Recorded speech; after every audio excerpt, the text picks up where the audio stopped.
안녕하세요. 윤우리 목사입니다. 오늘 하나님께서 주신 말씀은 요한복음 1장 우리 6절에서 8절까지의 말씀입니다. 하나님께서 보내신 사람이 있었다. 그의 이름은 요한이었다. 그 사람은 그 빛을 증언하러 왔으니 자기를 통하여 모든 사람을 믿게 하려는 것이다. 그 사람은 빛이 아니었다. 그는 그 빛을 증언하러 왔을 따름이다. 아멘. 우리 옛말에 이 자기 분수를 알아라 라는 말이 있죠. 왜 자신을 알아라 라는 말을 이 자기 분수를 알아라 라고 이야기했을까요? 예전에 우리나라는 농경사회였습니다. 이 농사를 지을 때 가장 중요한 게 뭐죠? 날씨, 기후이죠. 우리나라가 5일 단위로 일하는 것은 이 날씨 변화가 5일 단위로 바뀌기 때문입니다. 입춘이 되면 언 땅이 녹고 5일이 지나면 이 겨울잠을 자던 짐승들이 깨어나고요. 또 5일이 지나면 물고기가 헤엄치고 또 5일이 지나면 그 다음 절기인 우수로 넘어갑니다. 이게 하나의 절기예요. 그래서 한 해를 24절기로 나누었습니다. 24에 곱하기 15하면 360이거든요. 그것이 1년이 된 거죠. 이처럼 선조들은 그 절기를 피부로 느끼면서 계산하면서 농사를 지었다라는 거예요. 얼마나 지혜로운지 모릅니다. 그래서 이 절기를 모르면 너는 그 절기를 모른다 해서 이 철이 없다라는 말과 또한 나눈다라는 말이 분수죠. 그래서 이 분수를 모른다라는 말이 생긴 겁니다. 그것을 알아야 된다. 이 분수를 알아야 된다. 이것이 바로 나 자신을 아는 것이다 라고 이용했던 거죠. 여러분, 자기 분수를 아는 게 정말 중요합니다. 우리 인생에서 이 나를 아는 것은 너무나 중요합니다. 그래서 모든 인생의 회복은요, 바로 내 정체성, 이 나를 아는 것에서 시작합니다. 여러분, 나는 누구일까요? 여러분 자신은 누구이십니까? 오늘 말씀은 나 자신이 누구인지를 하나님께서 우리에게 말씀을 통해서 이야기하시는데요. 오늘 본문은 세례 요한에 대한 이야기입니다. 이 세례 요한에서 세례가 붙는 것은 그 요한이라는 사람이 종종 요단강에서 사람들에게 이 세례를 베풀었기 때문에 세례 요한이라고 불렸던 거죠. 이 세례 요한이 누구냐? 바로 예수님이 이 땅에 오실 길을 예비했던 사람입니다. 이 구약의 이사야서를 통해서도 세례 요한의 어떤 일을 할지를 예언했거든요. 그러니까 예수님이 이 땅에 오실 길, 또한 예수님의 그 오심을 알리는 소리의 역할로 세례 요한은 쓰임 받았습니다. 여러분, 누군가의 길을 준비하고 예비하는 거 아무나 할 수 없지요. 누구보다 그 예수님을 이 땅에 오실 길을 예비했다라는 것은 정말로 그가 성령 충만하고 하나님께 붙들린 사람이었기 때문에 하나님이 그에게 그 역할을 주신 겁니다. 이 당시 세례 요한은요, 명설가였어요. 그가 설교하면 정말 예루살렘의 온 사람들이 그 회개하고 눈물을 흘렸습니다. 그뿐만 아니라 그는 정말로 깨어있는 사람이었습니다. 요단강에서 그 예수님이 오시는 그 모습을 보자마자 저분이 메시아구나를 깨닫고 정말 그분을 정말 예비했던, 그분을 알렸던 사람이 바로 세례 요한이었습니다. 이처럼 깨어있는 신앙인이었고 명설교가였고 많은 사람들이 세례 요한을 따랐습니다. 그런데 이 성경은 그에 대해서 분명하고 단호하게 말하는데요. 우리 8절 한번 보겠습니다. 그 사람은 빛이 아니었다. 그는 그 빛을 증언하러 왔을 따름이다. 단호하게 말합니다. 그 사람은 빛이 아니다. 놀랍지 않습니까? 세례 요한처럼 빛인 사람이 없었습니다. 그런데 성경은 세례 요한 빛 아니야. 아무리 세례 요한이 뛰어나고 위대할지라도 그는 빛이신 예수가 아니라는 말이죠. 그럼 그는 누구인가? 6절, 7절입니다. 하나님께서 보내신 사람이 있었다. 그 이름은 요한이었다. 그 사람은 그 빛을 증언하러 왔으니 자기를 통하여 모든 사람을 믿게 하려는 것이었다. 그 사람은 그 빛을 증언하는 사람이다. 즉 세례 요한은 빛이신 예수님을 드러내고 나타내는 도구요 통로였던 거죠.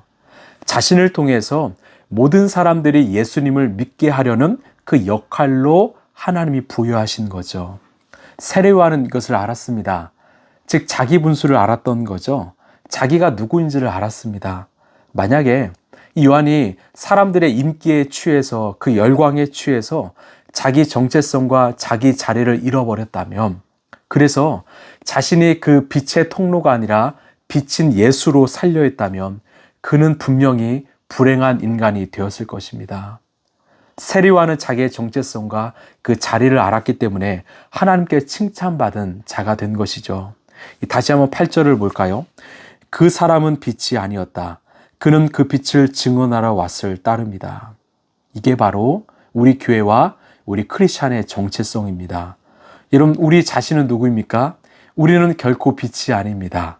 우리는 빛이신 예수님을 증언하는 도구요 통로입니다.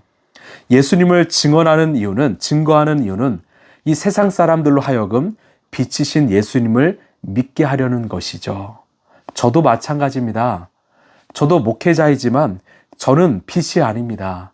저는 빛이신 예수님을 증거하는 도구요 통로일 뿐입니다.